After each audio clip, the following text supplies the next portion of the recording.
They're driven by the illusory notion that if I can just get X, whatever it is, usually has something to do with sex life, then I'll be happy. So they work very hard trying to get whatever it is. And then even if they get it, guess what? They're not happy. Or they're happy for a few moments or a few days, and then, it's on to the next thing. And the next thing, and the next thing, and the next thing, and the next thing. It goes on and on and on. Because none of these things ever gives full satisfaction. But Krishna, as soon as you become in love with Krishna, he gives the full satisfaction that we're after. Because this taste, this actual bhava, devotional love, is completely satisfying to the soul. It's the thing that we're looking for in the material world but not finding. Well, we can't find it here because it doesn't exist in the material world. It only exists in Krishna. So when we approach Krishna looking for this bhava, this taste of love that is so pleasing to the soul, then when we taste it in Krishna, because everything is there in Krishna, everything enjoyable, everything that can be enjoyed is there in Krishna. He's the source of it all. So when we approach Krishna, naturally we can find it in him. He reciprocates our love exactly in the flavor that is most satisfying to each and every devotee. So each devotee experiences that, Krishna is reciprocating my love exactly in the way that I need to experience full satisfaction. That's Krishna's kindness. Ye yata mang padyante, he says. According to their surrender, I reciprocate with them. So this is Krishna. His love is fully satisfying because it's perfect, and it's complete, and it's unlimited, and it's unconditional. See? We're the ones who are making conditions. Oh God, I'll love you if you give me this. I'll love you if you do that for me. I'll love you if you show yourself to me. No, that's not love. That's a business deal. Love means, oh Krishna, you have such great qualities, in whatever mood I happen to be in. I see all those qualities in you. Please let me serve you. What can I do to serve you? And he'll not only reveal what you can do, he will give you the facility to do it.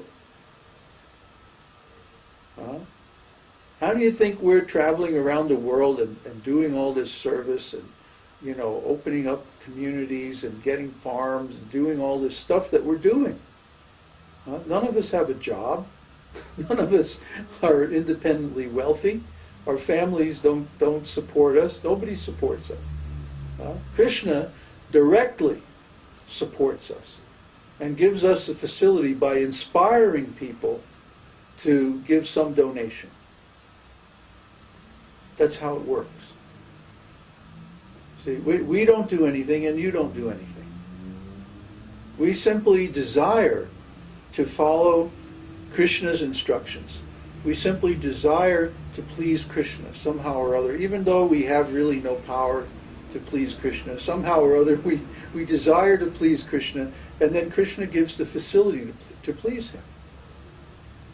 And the more we please him, the more facility he gives, and so on like that. It's a virtuous circle, a virtuous spiral. So the more that we advance in this devotional service, the more we please Krishna. The more we please Krishna, the more facility and the more resources he provides, and the more knowledge and insight that he gives into his psychology and into his spiritual affairs. And then the more we please him, and then the more he reciprocates, and so on. See, it's actually a competition of love between the ashraya and the ashrita, between the reservoir and the object of love. See, the devotees are always trying to please Krishna more and more, and Krishna is always trying to please the devotees more and more. And they go on like this eternally. Each one is trying to top the other one, and then the other one is trying to like that. It's just This is how wonderful devotional service is. I mean, I just can't say enough about it. So I guess I should stop talking and ask for questions. Do you have any questions? I have questions. Okay. You were mentioning about sthāyi-bhāva. You have to speak up so that the camera microphone will hear you. You were mentioning earlier on about sthāyi-bhāva. Uh-huh. And the way Prabhupada describes it is there are 12. There's 5 primary and 7 secondary. Yeah. And they all 12 come under sthāyi-bhāva. And I don't understand exactly how those 7 come under sthāyi-bhāva. Actually, the 7 are vyabhicārī-bhāvas. Those are 33, right? We had discussed them earlier. Well, vyabhicārī, you can look at vyabhicārī-bhāvas in 2 ways. You can look at them as the tastes, 7 secondary rasas, or you can look at them as the 33 stages or manifestations of ecstatic love. That's one of the things about this science, is that it's very complicated. Okay, so I would say just wait and hear everything, and then start to understand how it all works. It's a very complex system. Okay, it's a natural thing. These tastes and moods of love happen anyway, as soon as we approach Krishna. But what we're trying to do is establish a system of understanding, of terminology, an ontology of transcendental love, so that when you experience these things, you'll know what they are, what to call them, and how they relate to all the other parts of it. So it's a very complicated system because we're very complicated beings, and so our relationship with Krishna is naturally very complicated, because Krishna, being the origin of all tastes, of all enjoyable things, he's complicated. There's a lot to Krishna, and there's a lot to the living entities, because we're part and parcel of Krishna. So the relationships between them are naturally going to be complicated.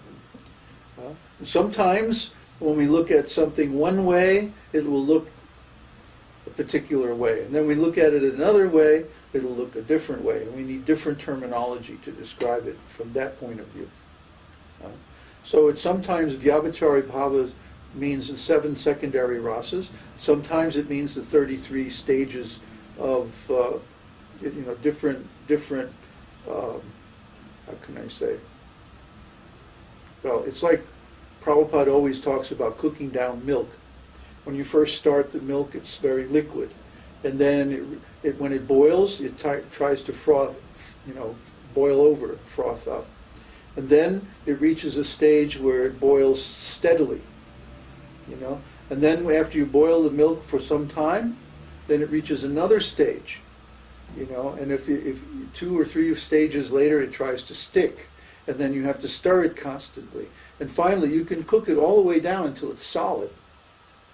See, and in between, there's all these stages of milk. Milk is very complicated.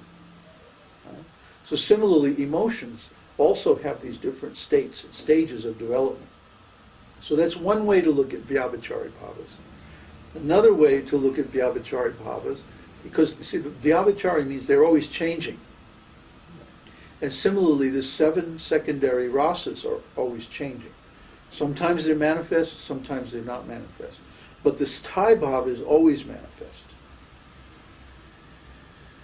See, so it depends on how we look at it.